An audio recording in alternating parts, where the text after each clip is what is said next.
The Silence and the Stone from the Exodus book. Moses descended from the heights of Sinai, his hands bearing the weight of the infinite. The 2 stone tablets were not merely carved, they were breathed upon by the divine. Their surfaces etched with the logic of a holy universe. The air around him was still thin and sharp, smelling of ozone and ancient secrets. He carried the law as one carries a sleeping child, with a mixture of reverence and terrifying responsibility. At the base of the peak, Joshua waited, his eyes scanning the horizon of the valley below. As Moses approached, a low, rhythmic thrumming began to rise from the camp, vibrating through the soles of their sandals. Joshua tensed, his hand going to his side. "There is the noise of war in the camp," he whispered, his voice tight with the instinct of a soldier. He looked to his mentor for a command. Moses shook his head slowly, the sound hitting him not as a clash of steel, but as a discordant wail of revelry. "It is not the sound of victory, nor the cry of defeat," Moses replied, his voice heavy with a dawning dread. "It is the sound of singing I hear." They moved closer to the ledge, and through the haze of the desert heat, a glint of gold caught the light, a mockery of the glory Moses had just witnessed atop the mountain. The sight was a poison. The people, unable to endure 40 days of silence, had traded the unseen God for a metal beast. Moses watched them dance with a wild, hollow abandon. The holy fire that had warmed his heart on the summit now turned into a scorching rage. He raised the divine tablets high above his head, his muscles straining against the weight of the law they had already broken in their hearts.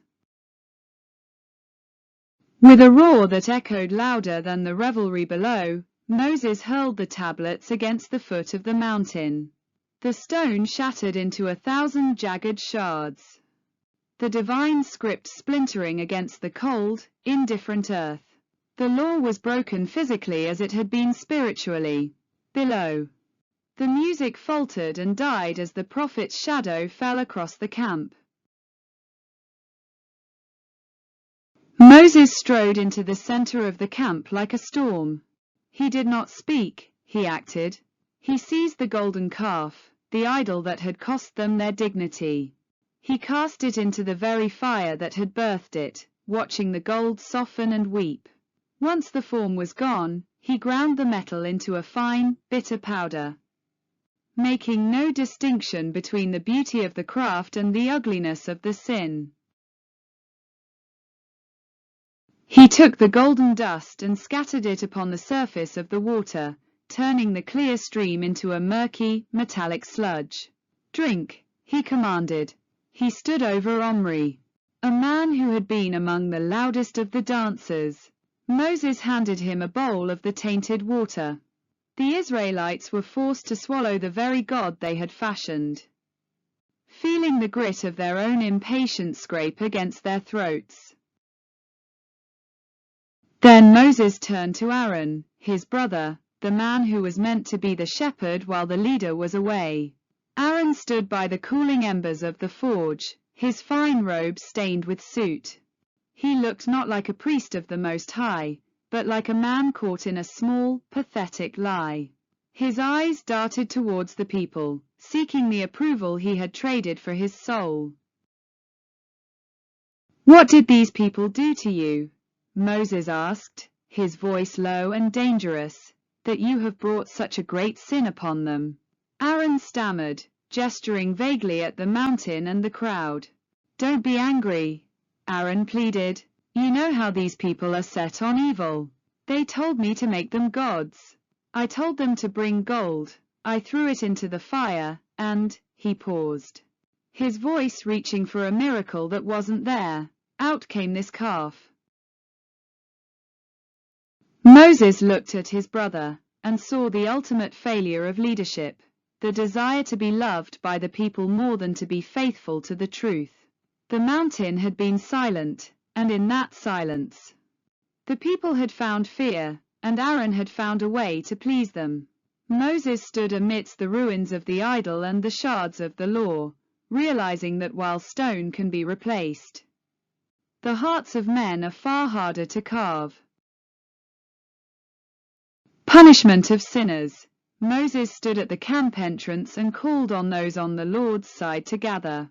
The Levites subsequently executed approximately 3,000 men who participated in the idolatry. Intercession for Israel. Moses returned to God to make atonement, begging for forgiveness and even offering to have his own name blotted from God's book if the people could not be spared.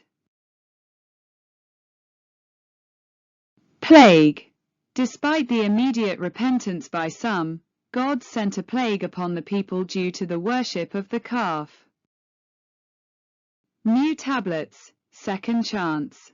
God ordered Moses to carve a new set of stone tablets, to replace the first set that he broke. Moses returned to Mount Sinai for another 40 days and nights, where God rewrote the 10 Commandments.